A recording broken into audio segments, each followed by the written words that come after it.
Hello friends, welcome back to my channel बायदिनि आबिर।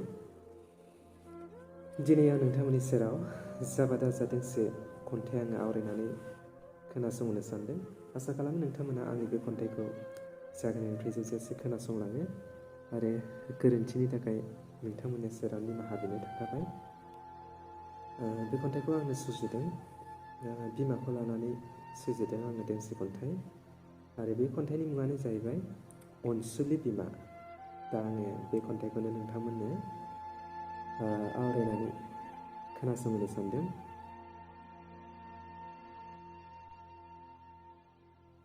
जागायलांनोसै बिदिबा। अनसुलि बिमा।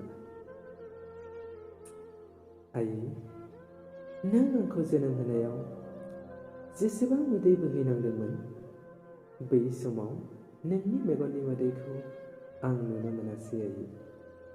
जानांगौ आयै, नोङोथ' बोलो गैयै लोरबां देहाखौ लाना आलायस्रोनो बिसिनायाव गोग्लैसोना आंनि हब्रा हब्रा गाबनायखौ रोमैरोमै खोनादोंमोन जानांगौ।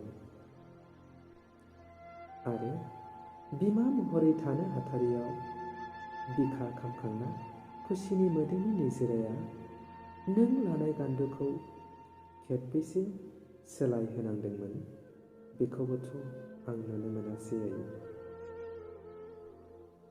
नाथाय आयै, आं नोंनि फिसा जानानै आंहा नों अनसुलि बिमाखौ सिबिनो आंनि आखायाव जेबोआनो गैया आयै। बाय हाजार मुलुगनि सुबुंफोरा इसोरखौ मोननो थाखाय गावबा गावनि नेम आसार खान्थिजों फुजियो, बोर बियो, सिबियो। नाथाय आयै, आंथ' नों अनसुलि बिमाखौ दिनैसिमबो बिबार दायसेबो लानानै सिबिफेराखै आयै। नाथाय आयै, नों अनसुलि बिमाखौ सिबिलांनो बै आं लुना दोननाय मन्दिरा अराय गोमजोरायै हाजारखे बारहुंखा फैया मानो, बिफां लाइफां न' बां बुखारलाङा मानो,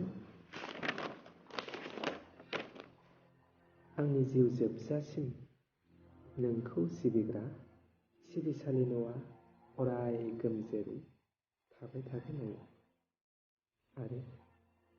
आरो आयै, बै न'आवनो गाबज्रिलांगोन आं अराय सम नों अनसुलि बिमा जोनोम होगिरिखौ आयै, आयै, आयै। गोजोन्थों।